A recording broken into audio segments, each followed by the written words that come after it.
नमस्कार दोस्तों, आप सभी को 15 अगस्त स्वतंत्रता दिवस की हार्दिक शुभकामनाएं। दोस्तों, आज का दिन हमें भारत माता के उन वीर सपूतों की याद दिलाता है जिन्होंने अपने खून से इस मिट्टी को स्वतंत्र कराया। खुदीराम बोस, भगत सिंह, चंद्रशेखर आज़ाद, राम प्रसाद बिस्मिल, सुभाष चंद्र बोस, ये सिर्फ नाम नहीं है, ये वो ज्वाला है जिनकी तपिश आज भी हमें देशभक्ति का एहसास कराती है।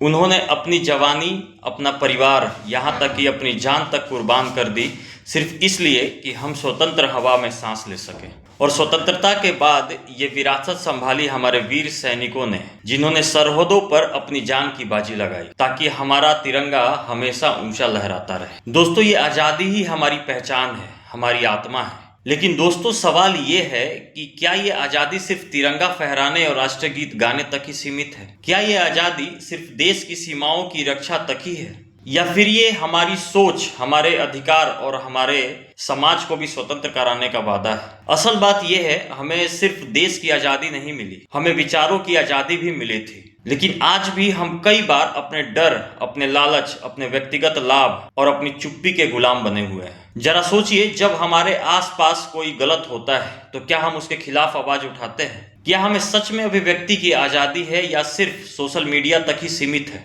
क्या हम अपने मौलिक अधिकारों को जानते हैं और उसके हनन पर खड़े हो पाते हैं? मौलिक अधिकारों की बात करते हुए एक उदाहरण देता हूं। जैसे बिहार में वोटर लिस्ट का मामला हो या पिछले चुनावों में चुनाव आयोग की गड़बड़ी का मामला हो, मतदान करना सिर्फ एक प्रक्रिया नहीं है, ये हमारा सबसे बड़ा लोकतांत्रिक हथियार है। अगर वोटर लिस्ट में आपका नाम ही गायब कर दिया जाए या चुनाव प्रक्रिया में पारदर्शिता ही न हो, तो ये सीधे सीधे हमारे मौलिक अधिकार का उल्लंघन है। हमारे शहीदों ने देश को आजाद कराया, हमारे जवानों ने उसकी रक्षा की, लेकिन क्या हम इतने लापरवाह हो सकते हैं कि अपने ही अधिकारों को खो दें और चुप रहें? दोस्तों, आजादी का मतलब सिर्फ विदेशी हुकूमत से मुक्ति नहीं है। आजादी का मतलब है डर से आजादी, अन्याय से आजादी, भ्रष्टाचार से आजादी और अपनी आवाज बुलंद करने की आजादी। इस स्वतंत्रता दिवस आइए वादा करें कि हम अपने मौलिक अधिकारों को समझेंगे, उनकी रक्षा करेंगे और जब भी उनके साथ खिलवाड़ होगा हम चुप नहीं रहेंगे। क्योंकि आजादी सिर्फ हमें दी नहीं गई,